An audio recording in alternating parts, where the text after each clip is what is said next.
Initially तो everybody was like नहीं होगा, तुम सही में इतनी इतनी बड़ी किताब पढ़ के you will complete, are you going to complete this book, are you really going to appear in the exam.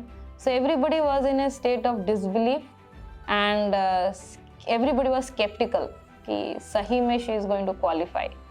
So that confidence was injected into me by my parents कि तुम्हें करना है and you can do it, because they knew how hard I worked.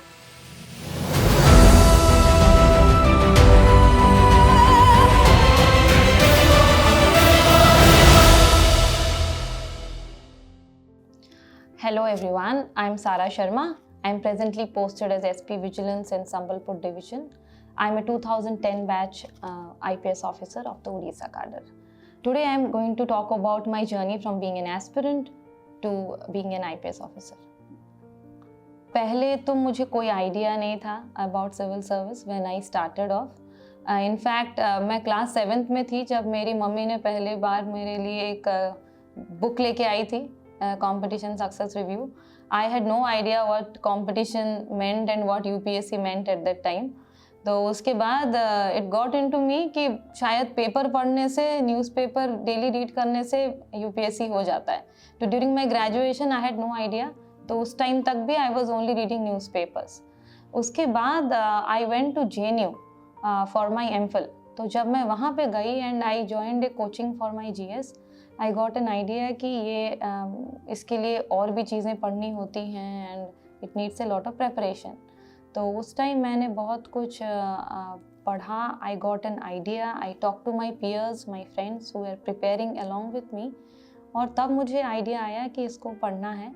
मैंने तैयारी की, मैंने बहुत मेहनत करी. I got selected into lectureship also in Hidayatullah national law university. तो वहाँ पे भी मुझे पढ़ाना पड़ता था और अलॉन्ग साइड मैं प्रिपेयर करती थी. तो मुझे थोड़ा टफ हुआ and it was a tough journey because नौकरी भी थी. I had to take vivas, I had to go for their invigilation. मुझे बच्चों के पेपर करेक्शन करने थे, मुझे क्लासेस लेनी थी डेली 3 घंटे की. तो I was like damn tired by the time I got back home. लेकिन I kept on trying और मेरी बहुत स्ट्रॉन्ग विल पावर थी. I wanted to join the civil service, यही मुझे करना था. इनिशियली अगर मैं थोड़ा पीछे जाऊँ तो it was etched into my mind bye my mother. Mummy ने ही आइडिया दिया था कि ये ज्वाइन करना है. तो तब से I was listening to BBC and everything. तो उसके बाद मैंने फाइनली आई क्लियर्ड एंड मैं आज IPS ऑफिसर हूँ. मैंने जब प्रिपरेशन शुरू करी तो I joined a coaching centre in Vasant Vihar, and the reason for joining that coaching centre was because it was close to JNU. Since I was a student of JNU तो it was closer and I joined it. Once I went there मुझे आइडिया आया कि यहाँ पे मतलब क्या क्या पढ़नी होती है. Before that I was just randomly reading newspapers and general knowledge and stuff like that, so I had no direction as such. But once I joined it, I got a direction and I met my friends and people who were preparing alongside with me, और उनके साथ तैयारी करते करते I got some idea. Mainly मैंने अपने subjects के लिए मैं बेरसराय में जाती थी, और बेरसराय में there is a very famous book centre which is called the mecca of all IAS aspirants and IPS aspirants. तो वहाँ पे हम लोग जाते थे and I just told him कि दीज आर माई ऑप्शनल्स और मुझे प्रिपरेशन करनी है. I am preparing for the GS and he gave me all the books. I sat in my university hostel. वहाँ पे मैंने बैठ के पढ़ाई करी एंड वहाँ पे एक JNU में there happens to be a place called Dholpur house, because many people who have qualified in UPSC are from JNU. तो वहाँ पे जाके many aspirants used to sit. तो वहाँ पे मैं जाके बैठती थी एंड वहाँ पे हमने प्रिपरेशन करी. And I remember when I was preparing तो मैंने सनसेट और सनराइज नहीं देखा फॉर अबाउट ए ईयर. कहीं बाहर नहीं गई. There was one bed and a table and a chair which was everything for me. वहाँ पे मैं खाती थी, वहाँ पे मैं पढ़ती थी, वहाँ पे I used to lie down. मेरे साइड में बुक्स रहते थे और that was a kind of preparation. मतलब even my grandfather expired during that time. I couldn't go to attend his last rites. He was very fond of me. तो मैंने काफ़ी सारे अपने सोशल लाइफ मेरी कुछ थी नहीं, और काफ़ी सारे social gatherings and functions I remember I couldn't go because of this preparation. So it needs a lot of concentration. और मुझे सपने भी आते थे कि मैं यूपीएससी के मतलब क्वालिफाई कर चुकी हूँ and I am sitting on the boss's chair and तो it was very tough. And I should make a mention of the fact that जब मैं जाती थी when I used to go for the coaching and come back it used to be 9:30 in the night, क्योंकि उसके बाद मेरी सारा दिन आई हैड माई क्लासेस. तो इवनिंग को मैं फ्री होती थी, इवनिंग को आई used to go for this coaching. तो 9:30 को when I used to come back तो मेरा जो हॉस्टल का खाना रहता था it used to be very very cold. And remember it was दिसंबर की सर्दी थी, विंटर्स थे, it used to be very cold.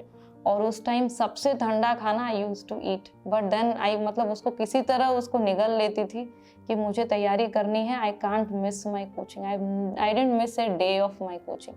हर दिन जाती थी. I used to be very sincere and मेरा यही फोकस था कि मुझे यही करना है, बाकी कुछ नहीं करना. जब मैंने फर्स्ट अटैम्प्ट दिया तो मेरा प्रीलिम्स भी क्लियर नहीं हुआ था. I was very diffident, I was very upset.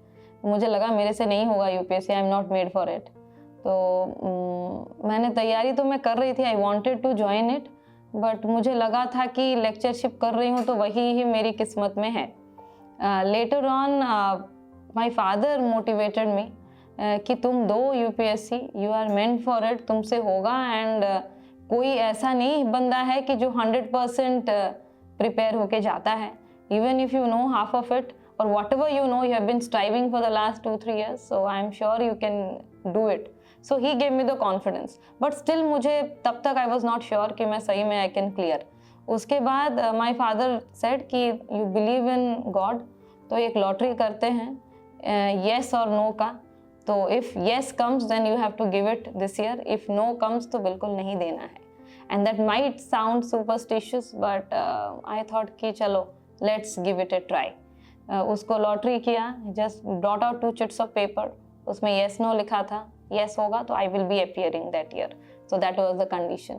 तो उन्होंने निकाला एंड कोइंसिडेंटली वो येस हुआ. And that year it was my second attempt and I couldn't believe it. मतलब अभी भी विश्वास नहीं हो रहा है. I cleared all the 3 prelims and mains and interview at one go and I joined the service. First time I was a novice. I had no idea about what smart preparation was. I was randomly looking at books and I prepared without any direction. मैंने बस किताबें खोली and I kept on reading कि ये पढ़ने से होगा, वो पढ़ने से होगा. जब मैंने second time दिया, probably I was a bit smarter. तो मैंने last question papers check किए and I tried to figure out कि कौन से पोर्शन से वी गेट मोर क्वेश्चंस. तो उसके ऊपर I analysed. So maybe because of this analysis और लास्ट ईयर के क्वेश्चन पेपर्स जो मैंने चेक किए उसमें मुझे आई गॉट एन आइडिया कि what I need to prepare. First time I had just prepared like that. और अगर मेरे थॉट्स पे सोचें तो second time probably I was more determined कि मुझे एग्ज़ाम देना है. Or it might sound superstitious, but I thought that I had God's consent in giving the exam, तो मेरा होगा. And I was a little bit more confident, and since I was preparing for 2-3 years by that time, so I was more determined and more focused on what I was doing. उसके पहले I was not that focused. I was just randomly कुछ I was just looking at the reading materials. मुझे नहीं पता था कि कहाँ से क्वेश्चन आते हैं, कौन सा इम्पोर्टेंट पोर्शन है. You also have to look at the past year questions. पहली बार में I am the first generation civil servant from my family. तो घर से I had nobody to guide me. I didn't have the good fortune of even meeting many IAS और IPS officers before I join the service. तो ये एक important point है. मुझे हमेशा लगा कि प्रॉब्ली मैं किसी से मिलती तो I could have talk to them and जो सर्विस में हैं उनसे बात करती तो I would have got some better idea. And that's why I make it a point after getting the service कि मैं जब भी कोई भी मुझे बुलाता है किसी स्कूल में, कॉलेजेस में, एनी फंक्शन में, I make it a point to go there because I feel that more and more aspirants will get to know us, and probably that will inspire them. Initially, in terms of family and friends, nobody believed that she will get into the service. Everybody was like, ये बस ऐसे ही पढ़ेगी and she will end up in some other job. Because since nobody has cleared it, so she is not the one. And I was not a very great student also. I was an average student, क्योंकि मेरा हमेशा life में ये था कि I wanted to gain more knowledge. मेरा कभी नहीं था कि I'll get more marks or something. I wanted to know holistically ये thing. मुझे knowledge ज़्यादा चाहिए था. तो मैंने हमेशा अपनी लाइफ में क्वेश्चन पेपर्स, पुराने क्वेश्चंस या फोकस स्टडी नहीं की. I read the entire stuff. So initially तो एवरीबडी वाज लाइक, नहीं होगा, तुम सही में इतनी बड़ी किताब पढ़ के you will complete, are you going to complete this book, are you really going to appear in the exam.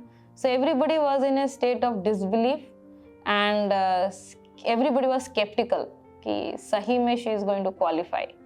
So that confidence was injected into me by my parents कि तुम्हें करना है and you can do it, because they knew how hard I worked.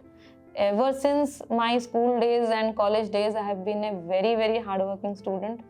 मुझे चश्मा लग गया था, मेरा पावर बढ़ने लग गया था because I used to study most of the time. Probably I have done nothing in my life before cracking the exams apart from studying and apart from preparing for UPSC. That was the only goal. कोई distraction नहीं. I used to sing, I still sing, but उसको मैंने कभी it was not encouraged at home because it was a distraction from my studies. So studies were something that were paramount. My parents are both in service, so they inspired me. My mother has been a great inspiration because उनकी शादी 10th के बाद करने की बात हो रही थी उनके घर पे. She defied अपने से पढ़ाई की. She fought all odds and she went to become a district judge rank officer when she retired. So she has been an inspiration. She always, my father wants that all women in particular should get into a job and should study. कोई भी ऐसी लड़की नहीं होनी चाहिए जो economically empowered नहीं हो, self reliant नहीं हो. So they were my greatest pillars of support and who always reposed their trust in me. Even when at times I used to feel diffident, I used to feel कि नहीं होगा, they were the ones who always gave me the confidence.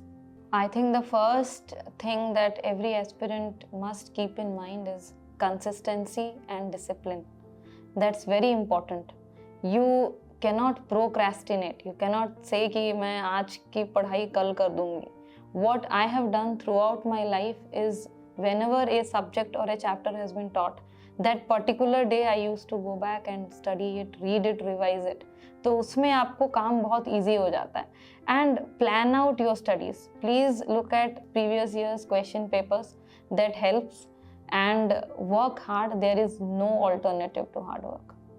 Well, this was my journey from being an aspirant to an IPS officer. I hope you like it and you get inspired by it. Thank you.